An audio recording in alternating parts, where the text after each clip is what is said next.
across the country and here in the Carolinas pause to remember the 9/11 attacks that happened 22 years ago today. Over the weekend, dozens of people, including firefighters, participated in the Charlotte 9/11 Memorial Stair Climb at Truist Field. Each climbed the equivalent of the 110 stories of the World Trade Center. Today, there are other events commemorating those who died in the attacks. Our Faith Alford is live at Romare Bearden Park with more this morning. Faith? Good morning to you, Mary and Alex. I'm here in Romare Bearden Park just before their ceremony begins at 8 a.m. In just a few hours, community members along with first responders will be here for that Flags of Remembrance ceremony that's happening. I'm going to show you guys what you can see behind me. They already have the tent set up as well as those flags that honor those who lost their lives. Volunteers have placed 2,977 flags in the shape of the Twin Towers, each one representing a person who lost their lives that day.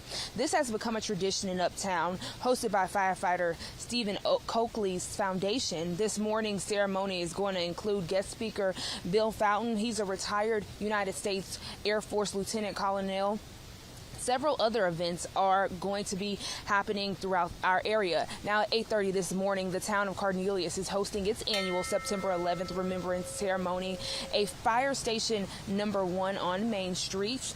They'll begin with a prayer, then a moment of silence. The ceremony will end with a dedication to a local first responder and veteran who lost their life in injuries sustained during the 9/11 attack.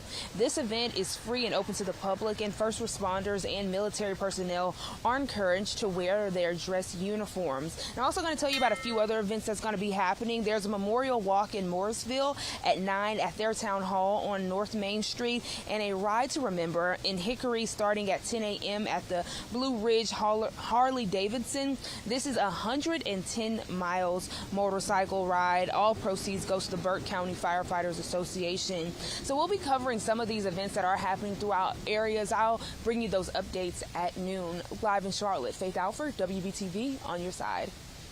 Faith, thank you. Yes, so much happening today to have United States Air Force Lieutenant Colonel Bill Fountain in the area to speak to what's happened. And I think for all of us, it's still pretty raw when you see those images, very raw. Extremely raw when you see those images. Hard to believe that it's been 22 years. I think so many people get an emotional reaction when you just talk about it or see it. And then, you know, obviously great that we still honor it in so many great ways throughout the country, including here in the Carolinas. Important that we never forget, that's for sure.